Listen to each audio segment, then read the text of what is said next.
lo Sport System nel distretto di Montebelluna più o meno rappresenta una cinquantina di marchi noti a livello appunto internazionale. Nel corso del tempo all'interno della fondazione, all'interno del museo e all'interno dell'associazione si sono diciamo, alternati vari marchi e varie presenze, dovute un po' anche dalla progettualità e da tutto quello che è stato fatto e anche dalle storie appunto delle singole imprese. Allo stato attuale 25 di queste imprese appunto sono associate all'interno appunto dell'associazione. C'è la necessità sicuramente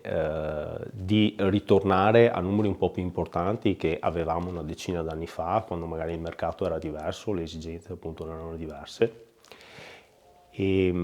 Alcuni progetti sicuramente ci porteranno in questa direzione, progetti correlati anche alla riorganizzazione appunto degli aspetti museali del museo, magari in un'ottica che possa andare non solo in un'ottica diciamo temporale di quello che è la cronostoria, di quello che è stato il percorso del distretto dello Sport System, ma magari anche in un'ottica un po' più vicina all'ottica della singola impresa in un contesto magari di storytelling all'interno di questo, che consenta appunto di valorizzare anche il singolo brand, la storia dell'imprenditore. Mi viene in mente un'idea in cui il museo come fondazione, come tale, come un percorso anche storico, diventa anche un museo di impresa personale, quindi la storia dell'imprenditore, come si è sviluppato, da dove è partito, quindi la possibilità un po' di veicolare all'interno di questa struttura anche la singola impresa, quindi valorizzando anche quello che è un servizio che la fondazione dà e il museo può dare a tutte quelle imprese che magari non hanno gli spazi espositivi o non hanno effettivamente una struttura di questo tipo per poter valorizzare quello che è magari il loro percorso storico di grandissima eccellenza. Viviamo in un mondo in cui chiaramente la possibilità di avere accesso a fondi regionali piuttosto che a fondi nazionali, a fondi europei, richiede effettivamente una burocrazia di un certo tipo. L'Associazione Industriali di Treviso ha garantito negli ultimi anni un importante sostegno da un punto di vista di gestione amministrativa, di progettualità e di bandi, data anche dalla conoscenza e dal know-how acquisito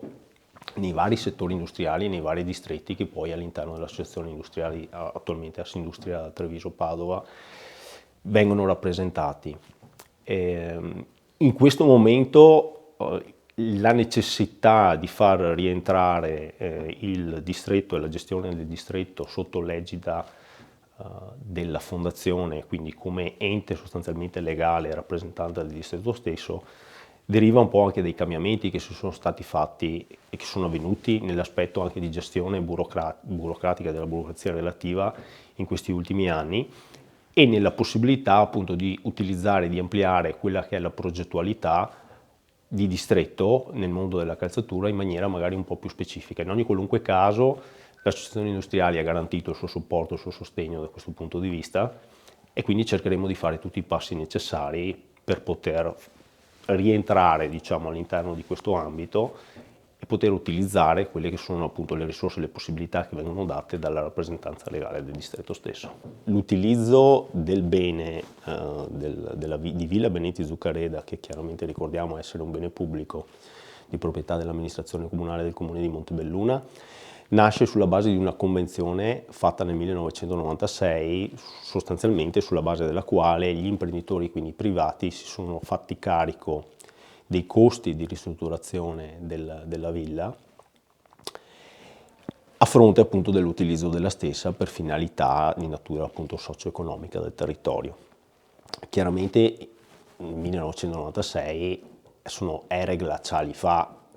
nel modo di concepire il tempo moderno e attuale. In questo momento non ci sono più le condizioni di favore che per ragioni di mercato, per ragioni di dimensioni, per ragioni di possibilità c'erano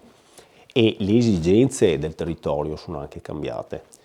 Quindi io immagino la fruizione di un bene della comunità, quindi di un bene comune, in maniera un po' più allargata e quindi non solo ed esclusivamente per gli interessi privati delle aziende che appunto sono qui all'interno del nostro distretto, che poi sono privati fino a un certo punto, per poi chiaramente ricadono questi nell'economia reale. Quindi il senso di tutta questa struttura è vorrebbe essere quello di creare un centro economico-sociale dal quale effettivamente si cerca di creare benessere esteso per l'insieme, per l'intera collettività. Però il fatto che poi il bene possa essere utilizzato dalle strutture di formazione scolastiche, anche appunto mi viene in mente dall'agrario piuttosto che dall'alberghiero, per fare determinati eventi o attività collegate al mondo della formazione, che possa essere utilizzato dal privato cittadino che vuole semplicemente fare 2 passi all'interno del parco della villa,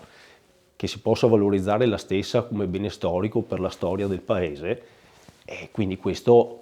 implica sotto un certo aspetto che l'amministrazione pubblica metta un qualcosina in più, cioè chiaramente si faccia anche un po' garante di alcuni aspetti che sono collegati appunto alla sicurezza, che sono collegati alla fruibilità appunto del bene, che altrimenti solo ed esclusivamente demandati all'associazione o alla fondazione, quindi come privato, rischiano di essere insomma vincolanti sotto alcuni aspetti, perché chiaramente aspetti di responsabilità civile per quanto riguarda la gestione del parco, del bosco, di qualche pianta, eccetera, eccetera, sono aspetti abbastanza complessi, quindi che devono essere governati, diciamo, in un'ottica di amministrazione pubblica, insomma. Allora, sostanzialmente, come dicevo, da un punto di vista formativo sicuramente siamo all'interno di un momento in cui c'è la necessità, diciamo, di rinnovare la formazione in un contesto un po' più ampio di mondo moderno, ma anche ripercorrendo e riappropriandosi di capacità e manualità anche che probabilmente nel corso del tempo un po' abbiamo perso, correlato anche un po' alla delocalizzazione. Ritengo che se si vuole effettivamente mantenere il primato di distretto sport system a livello mondiale, chiaramente i processi e anche le lavorazioni e quant'altro, quindi le competenze specifiche di base, non si possono perdere. Queste chiaramente dobbiamo mantenerle. All'interno di questa fattispecie, fortunatamente, abbiamo avuto la disponibilità di studi tecnici di design piuttosto che di tecnici del settore del mondo calzaturiero che magari sono andati in pensione e che hanno ancora molto know-how che possono appunto cedere, di dar disponibilità di tempo gratuitamente alla fondazione e all'associazione per poter dedicarsi appunto ad attività formativa rivolta ai giovani che vogliono approfondire appunto il mondo del calzaturiero. È chiaro che appunto è un'attività di servizio che poi ha una ricaduta molto importante appunto sul territorio, sulla formazione e sulla possibilità appunto di mantenere all'interno del territorio un know-how, conservarlo ed evolverlo in un'ottica 4.0, partendo però in ogni qualunque caso da competenze di base, che sono competenze che nascono nel passato. E la possibilità appunto di tramandare ed avere la disponibilità di queste persone che hanno dato molto a questo distretto in termini di tecnici, quindi in termini di dipendenti di questi grossissimi, grandissimi, gloriosi marchi, e poterla demandare, tramandare a una gioventù disposta appunto a mettersi in gioco in questo tipo di settore è molto molto importante.